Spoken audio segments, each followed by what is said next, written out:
Hello students, welcome once again in Sundar Sir's classes. How are you? Hope you all will be fit and fine. मैं सुंदर sir एक बार फिर सबका स्वागत करता हूं सुंदर सर्स क्लासेस में। तो स्टूडेंट्स चलिए हमारी जो कंटिन्यू सीरीज है उसी को आगे बढ़ाते हुए आज हम करेंगे हमारा बेसिक इंग्लिश सीरीज का स्टेप नंबर 19। स्टेप 19 जो है और आज इस स्टेप में क्या खास बात है, इस स्टेप में आज हम सीखेंगे कुछ ऐसे वोकैबुलरी से संबंधित कुछ ऐसे जो है हमारे पास जो होम्स और अबाउट्स होते हैं, यानी कि कुछ ऐसे पर्टिकुलर जो है नेम होते हैं हाउसेस के या उनके रेजिडेंट्स के, हम आज उन्हीं के बारे में सीखेंगे।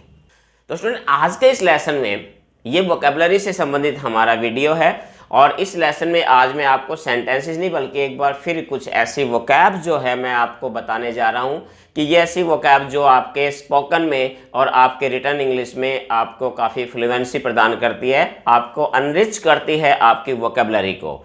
तो ये एक ऐसे इंपॉर्टेंट वर्ड्स हैं जो अक्सर जो है हमारे सामने आते हैं जब ये हम इंग्लिश बोलते हैं या फिर लिखते हैं। तो चलिए देखते हैं आज हम कौन कौन से ऐसे वर्ड्स हैं, कौन सी वोकैबुलरी के तहत कौन से ऐसे वर्ड्स हैं जो आज हम सीखेंगे। इन वर्ड्स का जो है जैसा कि हमने पता है इन वर्ड्स के प्रोनाउंसिएशन भी आपने गौर से देखनी है, इसके अलावा इनके मीनिंग्स भी आपने ध्यान से नोट करने हैं, इनको मेमोराइज करना है। तो चलिए देखते हैं कौन कौन से ऐसे वर्ड्स हैं आज के इस पर्टिकुलर वीडियो में। तो स्टूडेंट्स अगर सबसे पहले अगर मैं बात करता हूं तो हम बात करते हैं जैसे कि बेबी, कि बेबी को जहां हम रखते हैं उस जगह को क्या कहते हैं बेबी के लिए। उसके लिए जो बेबी जो बच्चा होता है उसके लिए जो प्लेस यूज करते हैं रहने के लिए वो क्या होता है, नर्सरी। क्या होता है वो, नर्सरी बोलते हैं उसको, जहां हम छोटे बच्चे को रखते हैं तो वो होता है हमारा नर्सरी। दूसरा हमारे पास होता है बी का मतलब होता है मधुमक्खी। ये मीनिंग लिखा और रेड इंक से जो है ये सभी के मीनिंग लिखे हुए हैं। यहाँ इनके वो हाउसेज या जो भी हमारे पास ये अबाउट्स हैं वो लिखे हैं और उसके बाद उनका मीनिंग हिंदी में जो है बराबर में लिखे हुए हैं। तो ये सारा का सारा इंपॉर्टेंट जो पार्ट है वो आपने अच्छी तरीके से ध्यान में रखना है। अब ये होता है मधुमक्खी। मधुमक्खी के जो होता है उसको हम इंग्लिश में बोलते हैं बीहाइव, यानी शहद का छत्ता या मधुमक्खी का छत्ता भी कह देते हैं इसे, जहां मधुमक्खियां रहती हैं तो उसको हम बोलते हैं बीहाइव। अगला वर्ड लेते हैं तो वर्ड हमारा है बर्ड, पक्षी। पक्षी कहाँ रहते हैं, जहां पक्षी रहते हैं उस पर्टिकुलर जगह को हम बोलते हैं नेस्ट। क्या बोलते हैं, नेस्ट। मीन्स घोंसला होता है जिसके जो उसका आवास होता है पक्षी का। इसके बाद बात आती है हमारे पास कन्विक्ट है। ये स्पेलिंग CONVICT, स्पेलिंग ठीक कर लेना इसमें, CONVICT। कन्विक्ट जो है अपराधी बोलते हैं जिसको हम क्रिमिनल भी कह सकते हैं। कन्विक्ट या फिर क्रिमिनल जो होते हैं उनके लिए, जो अपराधी जो होते हैं उनके लिए क्या होता है, प्रिजन या फिर जेल। प्रिजन या जेल होती है जिसको हम जेल या फिर कारावास भी कहते हैं, वहां हम उनको रखते हैं, इनका स्थान होता है। अगला वर्ड देखिए क्या है, अगला वर्ड हमारे पास होता है काऊ। गाय को जहां हम बांधते हैं या जहां गाय को हम रखते हैं उस जगह को हम क्या कहते हैं, उसको हम बोलते हैं काऊ शेड। काऊ शेड, शेड भी कह देते हैं या फिर गौशाला भी कह सकते हैं, जहां गाय के बांधने का स्थान होता है। नेक्स्ट हमारे पास है जैसे डॉग। कुत्ता जो है, कुत्ते के रहने का जो स्थान होता है उसको पर्टिकुलरली जो हम क्या कहते हैं उसको बोलते हैं हम कैनल। क्या बोलते हैं उसको, कैनल। घुर जिसको हम बोलते हैं, हिंदी में क्या बोलते हैं इसको, घुर। सामान्य भाषा में घुरी बोल देते हैं, जैसे वो क्या होता है, कैनल होता है, उसके रहने का स्थान होता है, कैनल होता है। इसके बाद हमारे पास होता है फॉक्स, लोमड़ी, या जैसे हम लोमड़ भी कह सकते हैं इसमें सही मायने में, तो इसका मीनिंग जो है वो मेल होता है फॉक्स। तो उसके लिए हम क्या करते हैं, कहा करते हैं वो फॉरेस्ट, जंगल, ये इसका आवास स्थान है। अगला वर्ड अगर हम ले किंग, राजा जहां रहता है या सम्राट जहां रहता है उस जगह को हम क्या कहते हैं, उस जगह में बोलते हैं पैलेस। स्पेलिंग थोड़ा ध्यान रख लेना, प्लेस और पैलेस में अंतर है। पैलेस जिसको हम बोलते हैं महल, ये राजा का स्थान होता है रहने का। अगला वर्ड देखिए क्या हमारे पास है, हॉर्स। घोड़े को रखने का स्थान, घोड़े को बांधने का स्थान क्या कहलाता है, घोड़ा, उसको हम बोलते हैं स्टेबल। स्टेबल अस्तबल, हिंदी में क्या बोलते हैं इसको? अस्तबल बोलते हैं, जो घोड़े के बांधने का स्थान होता है। अगला वर्ड हमारे पास है लॉयन। शेर जहां रहता है, शेर के रहने की जगह, उसको हम क्या बोलते हैं? डेन, मांद। क्या होता है? मांद होती है। शेर जहां रहता है बना के, उसको हम मांद बोलते हैं। कुछ और वर्ड्स में अगला वर्ड्स हम लेते हैं माउस। चूहा जहां रहता है उस जगह का हम क्या बोलते हैं? हॉल। बिल, बिल जो चूहा बिल में रहता है, हॉल जिसको हम बोलते हैं। तो ये आपका अगला वर्ड होता है मोंक। मोंक क्या होता है? मोंक होता है भिक्षुक। भिक्षुक या साधु कह सकते हो, जैसे जो बौद्धिस्ट जहां रहते हैं उनको मोंक बोलते हैं। उसको बोलते हैं मोनेस्ट्री। क्या बोलते हैं? मोनेस्ट्री। इसका प्रोनाउंसिएशन आपने सही ढंग से करना है, मोनेस्ट्री। मोनेस्ट्री जिसको हम हिंदी में बोलते हैं मठ, यानी जहां पर बौद्ध भिक्षु रहते हैं, मठ।